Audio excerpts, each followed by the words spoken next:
One morning, Gordon was in the yard taking on a large supply of coal. That's the third load of coal you've had today, Gordon, said James. Some might say you're being rather greedy. I'm an important engine, replied Gordon. Important engines need plenty of coal, but I doubt if you would understand that, James. James snorted and went about his work. Later, Gordon was taking on water from a standpipe because the water tower was under repair. I wouldn't drink too much of that water if I were you, Gordon. It might give you boiler ache. Pah, said Gordon. What's this, educating Gordon Day? First James, now you, Duck. Big engines have big needs. Little engines are just annoying. Don't say I didn't warn you, laughed Duck. Later, Gordon steamed into the yard at the big station.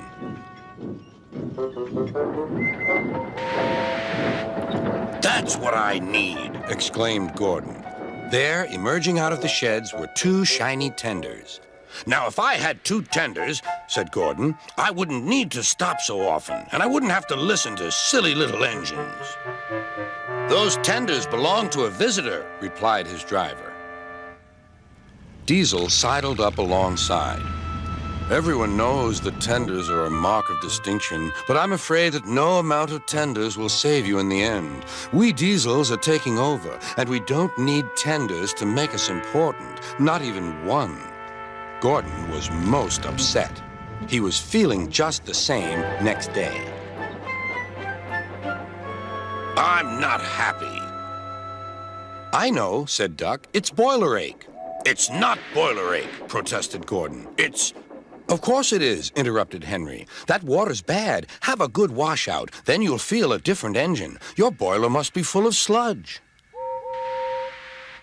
Don't be vulgar, huffed Gordon. He backed down onto his train, hissing mournfully. Cheer up, Gordon, said Sir Topham Hatt. I can't, sir. Is it true what Diesel says, sir? What does he say? That Diesels are taking over. Don't worry, Gordon. That will never happen on my railway. One more thing, sir. Why did the visitor have two tenders? Because he lives on a railway with long distances between coaling depots. Gordon felt better. But Henry started complaining. He banged some cars angrily.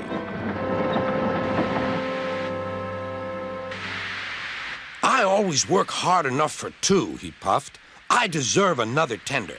Duck whispered something to Donald. He was going to play a trick on Henry. Henry, he asked, would you like my tenders? Yours? What have you got to do with tenders? All right, said Duck. The deal's off. Would you like them, Donald? I wouldn't deprive you of the honor, replied Donald. It is a great honor, continued Duck thoughtfully, but I'm only a tank engine. Perhaps James might. I'm sorry I was rude, said Henry hastily. How many tenders have you, and when could I have them? I have 6, and you can have them this evening. 6 lovely tenders, chortled Henry. What a splendid sight I'll be. Henry was excited all day. Do you think it will be all right? He asked for the umpteenth time. Of course, said Duck. They're all ready now. The other engines waited where they could each get a good view. But Henry wasn't a splendid sight at all. His 6 tenders were very old, dirty, and filled with boiler sludge. Had a good washout, Henry, called a voice. That's right. You'll feel a different engine now. Henry was not sure, but he thought the voice belonged to Gordon.